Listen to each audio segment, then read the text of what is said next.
นี่คือรถยนต์พี่น้องรถยนต์อีซูซุได้นี่รถพี่ตวนนะเพิ่นจะขาย40,000พุ่นนี่เพิ่นจะขาย40,000เฮ้ย40,000บ่รถนี่42,000บ่โอ้42,000นี่เพิ่นเอาเพิ่นว่าจะขาย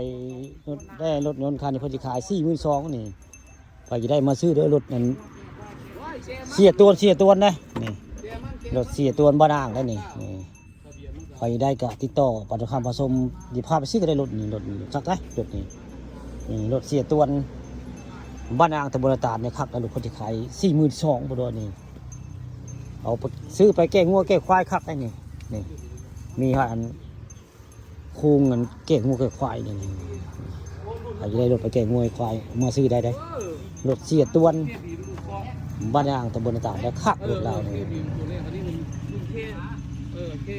บ่งภายในได้นี่ภายในพวกนี้ยังขับเด้นี่รถเสียตัวบ้านอ่างเขาจะขายเพิ่นเอานี่เพิ่นมาจะขายเจ้าขายไม่ได้รถเบาตัวเพิ่นนี่เบาตัวคนหล่อบ้านอ่างนี่ใครอยู่ได้กะมีทะเบียนครบนะทะเบียนประกันครบนะเพิ่นว่ารถเพิ่นนั่นนี่รถเสียตัวบ้านอ่างตะบนตาดนี่ใครอยากได้รถ